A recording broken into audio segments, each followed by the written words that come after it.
माताएं बैठी हुई हैं। माता निर्माता भवती, मां निर्माण करने वाली होती है।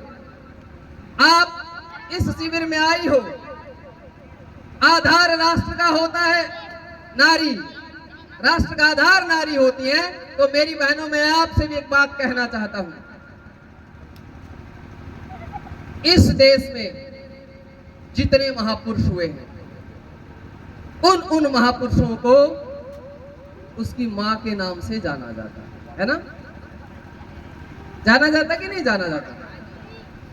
किस कारण से? क्योंकि उनकी माताओं ने अपने पुत्रों का निर्माण किया।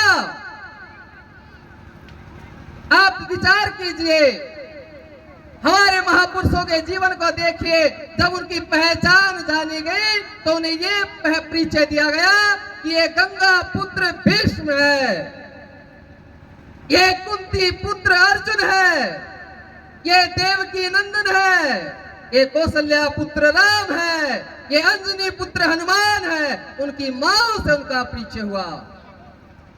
तो मैं आपसे भी कहना चाहता हूं, राष्ट्र आगे तभी बढ़ेगा जब इस राष्ट्र की नारियों का जीवन बड़ा पवित्र होगा।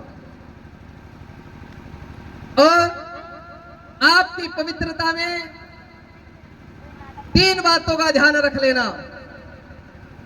मैं अंतिम बात की ओर हूं। आप जितने भी व्यक्ति हैं, अपने जीवन में 3 बातों का प्रयास करना। 3 बातें जीवन में आ गई तो ईश्वर की विशेष कृपा होगी और आज सब लोग उन्हीं में फंसे हुए हैं। पहली बात कि जो दूसरी स्त्री को अपनी मां के समान देखे, पराये पुरुष को अपने पिता भाई के समान देखे, तो उसका जीवन श्रेष्ठ है। पहली बात, जो दूसरी स्त्री को बुरी दृष्टि से नहीं देखता और जो कोई स्त्री किसी पर पुरुष को बुरी दृष्टि से नहीं देखती, तो बहुत अच्छे मार्ग पर वो चल रहे। दूसरी बात, जो पराये धन को मिट्टी के समान देखता है, पराये धन की इच्छा नहीं करता है। कहीं धन पड़ा है तो उसके लिए मिट्टी है, बेईमानी नहीं करता है। लोग क्या करते हैं, दूध में पानी मिलाकर बेचते हैं, 5 के सामान को 50 का बेच देते हैं और सोचते हैं, खुश हो जाते हैं कि ओह मुझे तो बड़ा मिल गया है। दूसरे के धन को मिट्टी के समान देखो। और तीसरी बात, सबके साथ आत्मवत व्यवहार करो। जैसा मैं मेरे लिए चाहता हूं वैसा ही मैं दूसरे के साथ करूं। मुझसे गलती होती है, मैं चाहता हूं सामने वाला मुझे प्रेम से समझाए, लेकिन दूसरा गलती करे तो मैं उस पर क्रोध से टूट पड़ूं, ऐसा ना हो। जैसा मैं अपने लिए चाहता हूं वैसा ही व्यवहार मैं दूसरे के साथ करूं। 3 चीजें जीवन में आ जाती हैं तो आप विद्वान हैं, आप पंडित हैं, आप श्रेष्ठ हैं। तो इन चीजों का, इन 3 बातों का अपने जीवन में जरूर प्रयास करें। और मैं तो फिर कहता हूं, आचार्य जी बहुत मेहनत कर रहे हैं। आपका दिया हुआ दान आपके पुण्यों में ही जुड़ेगा। आपने जो कर्म कर दिया उसका फल अवश्य मिलेगा।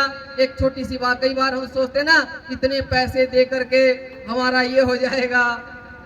एक बार एक बुजुर्ग व्यक्ति आम का पेड़ लगा रहा था। उसके पोते ने कहा, दादाजी आपकी तो मृत्यु हो जाएगी जब तक ये आम लगेंगे, आपको खाने नहीं, क्यों परेशान हो रहे हो खामखा।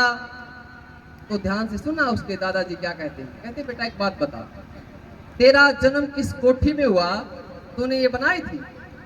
जन्म होते ही तू गाड़ियों में चला, तूने खरीदी थी? जन्म होते ही तू बड़े अच्छे अच्छे पकवान खाता है, तूने ये खरीदे हैं? क्यों? क्योंकि तूने इतने पुण्य कर्म किए हैं। तू किसी झुग्गी झुपड़ी में भी हो सकता था, खाने को मिले ना नहाने को मिले। जब व्यक्ति पुण्य कर्म करता है तो उसे इस जन्म में तो फल मिलता ही मिलता है, उसको अगले जन्म में भी मिलता है।